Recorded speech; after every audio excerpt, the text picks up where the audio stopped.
حکیم لقمان رحمۃ اللہ علیہ فرماتے ہیں، اس دنیا میں ایسے بہت سے لوگ ہیں جن کا کوئی مقصد ہی نہیں کہ کیا کرنا ہے اور کیا نہیں۔ اگر کوشش کرتے بھی ہیں تو ان کو یہ نہیں پتہ ہوتا کہ کس چیز کے لیے کوشش کر رہے ہیں۔ وہ آدمی جس کی زندگی کا کوئی مقصد نہیں ہوتا، ایسا جہاز ہے جس میں لنگر نہ ہو، ایسا قلعہ ہے جس میں مضبوطی نہ ہو۔ ہر بندے کا یہ اولین فرض ہے کہ اپنے شہر سے محبت کرے اور اس کی بہبود کے لیے کوشاں رہے، لیکن یہ بات نہیں بھولنی چاہیے کہ شہر یا صوبہ پوری مملکت کا ایک حصہ ہوتا ہے۔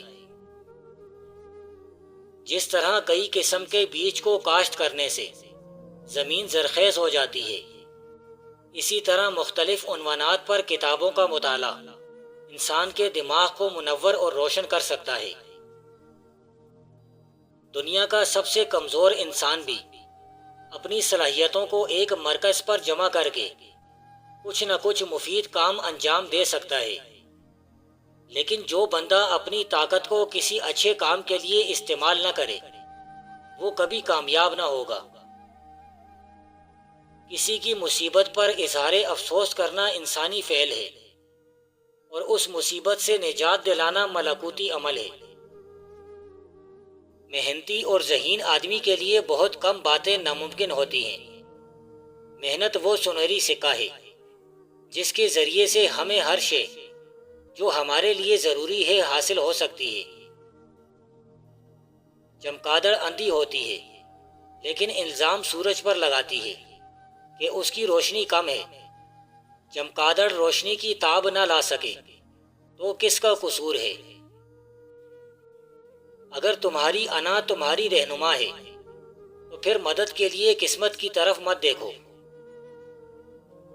عورت 10 دن میں دبلی ہونا چاہتی ہے تو کھانے سے قبل ادرک کا ایک چھوٹا سا ٹکڑا کچا کھا لیا کرے۔ اگر دن کے وقت اچھی مصروفیت رہی ہو تو رات کو اچھی نیند آتی ہے۔ اسی طرح اگر زندگی اچھے کاموں میں گزری ہو تو اس سے بہت اچھی موت نصیب ہوتی ہے۔ بال گر گئے ہیں تو ادرک کے پانی میں لیموں اور بادام کا رس ڈال کر سر پر لگاؤ، 15 دن میں بال آ جائیں گے۔ خاموشی اللہ کی زبان ہے اور اس کے علاوہ سب ایک کمزور ترجمے کی حیثیت رکھتا ہے۔ خشک مزاج شخص کسی بھی انسان میں اچھائی کو نہیں دیکھتا، وہ ہر انسان میں برائی کو تلاش کرتا ہے۔ وہ تاریکی میں دیکھتا ہے اور اجالے میں اندھا بن جاتا ہے۔ جس وقت ملک الموت دل کی رگ کو چھوتا ہے تو اس وقت لوگوں کو پہچاننا موقوف ہو جاتا ہے، زبان بند ہو جاتی ہے اور آدمی دنیا کی سب چیزوں کو بھول جاتا ہے۔ اگر اس وقت آدمی پر موت کا نشہ سوار نہ ہو تو تکلیف کی شدت سے پاس والوں پر تلوار چلانے لگے۔ اگر میت کے گھر والے ملک الموت کا کھڑا ہونا دیکھ لیں اور ان کا کلام سن لیں تو میت سے غافل ہو جائیں اور اپنے اوپر روئیں۔ جو کوئی انسان دن کو نیکی کرے اس کا اجر رات کو پا لیتا ہے، اور رات کو کرے تو دن کو پا لیتا ہے۔ اگر نقد ثواب نہ پاتا تو سمجھ لو حشر والے دن بھی خالی رہے گا۔ جب تک تم اپنے ملک کی آزادی کے تحفظ کی خاطر مرنے کے لیے تیار ہو، اس وقت تک تمہارے ملک کی زندگی لازوال ہے۔ جب تو عمل میں کوئی معمول ترک کر دیتا ہے، رنج و غصے سے تجھ پر قبض طاری ہو جاتا ہے۔ حلال لقمے کے منہ میں آنے سے عبادت کا رجحان پیدا ہوتا ہے۔ ڈر کی سوچ اور کشمکش سے باہر نکلو اور خاموشی میں زندہ رہو۔ اس بندے کی دعا میں کوئی قبولیت کی امید نہیں لگائی جا سکتی جو ایک لقمہ بھی حرام کا کھاتا ہے۔ وقت ہے کہ اپنے تعصبات کو مار بھگائے اور پھر کبھی انہیں اپنے نزدیک نہ آنے دے۔ یقینی بات ہے کہ دنیا بے تعصب لوگوں سے خالی نہیں۔ سب سے مخلص نیک بندے وہ ہیں جو دعا میں آہو زاری کرتے ہیں۔ اگر آپ کو ہر مادی چیز کی قیمت معلوم ہے مگر اپنی قدر معلوم نہیں تو اس سے بڑی بیوقوفی کیا ہوگی؟ لازوال خوبصورتی صرف دل کی خوبصورتی ہے۔ جو انتقام لینا ہی نہ چاہے وہ کمزور نہیں ہے، جو انتقام لینا چاہے اور نہ لے سکے وہ کمزور ہے۔ اگر انتقام مقصود ہو تو اپنی حفاظت کرو۔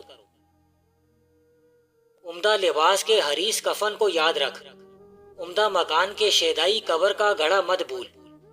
عمدہ غذاؤں کے دل دادا، ایک روز تو کیڑے مکوڑوں کی خوراک بنے گا۔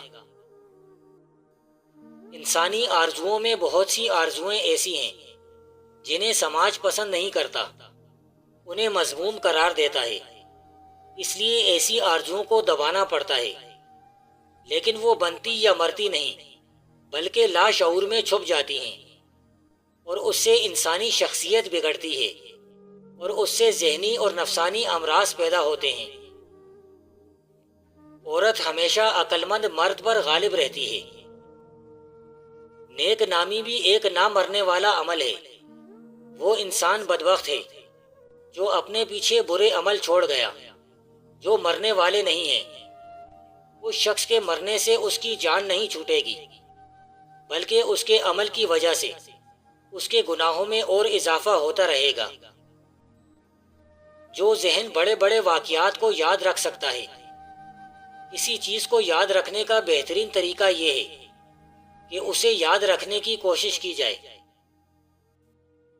ایک نیک مقدس آدمی جہاں قیام کرتا ہے وہی حقیقت میں قیام مسرت ہے، خواہ وہ گاؤں ہو، جنگل، وادی یا پہاڑ۔ جب اچھے لوگ بے عملی اختیار کر کے اپنی انفرادی اچھائی پر کانے اور اجتماعی برائیوں پر ساکت ہو جائیں۔ اگر سخاوت کی وجہ سے تیرے ہاتھ میں مال نہ رہا تو خدا کی مہربانی تجھے برباد نہ ہونے دے گی۔ ملک صرف خطے زمین کا نام نہیں ہے، یہ ایک امانت، ایک محبت، ایک مقصد کا نام ہے۔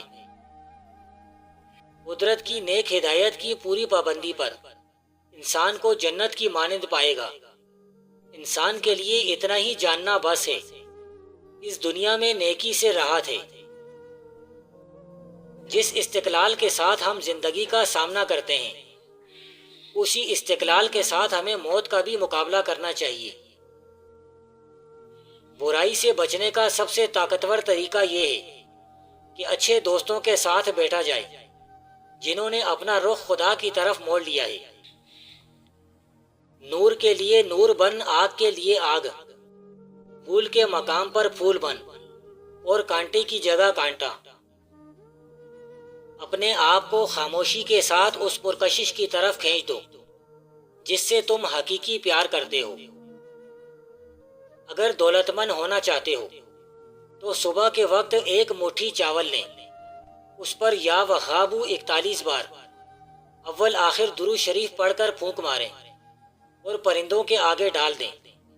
21 دن یہ عمل کر لیں، پھر مٹی میں بھی ہاتھ ڈالو گے، انشاءاللہ سونا بن جائے گی۔ جو انسان کبھی غلطی نہیں کرتا وہ کبھی کچھ کر ہی نہیں سکتا۔ غلطیوں کو تسلیم کرنا کمزوری کی علامت نہیں ہوا کرتا۔ کیا ہم سبھی غلطیاں نہیں کرتے؟ مرشد کامل مل جائے تو اس کی اطاعت و پیروی دل و جان سے کرو اور اس کی ہر نرم و سخت بات کو قبول کرو کہ اس میں تمہاری بھلائی پوشیدہ ہے۔ جب دروازہ کھلا ہوا ہے تو تم اس طرح قید خانے میں کیوں پڑے ہو؟ میانہ روی یعنی درمیانی راہ ہی عقل مندی ہے۔ علم حق صوفی کے علم میں پنہا ہوتا ہے، یہ بات عام لوگوں کے سمجھنے کی نہیں ہے۔ تمہاری زندگی کا وہ دن رائے گا گیا جس دن ڈوبتے ہوئے سورج نے تمہیں کوئی نیک کام کرتے ہوئے نہیں دیکھا۔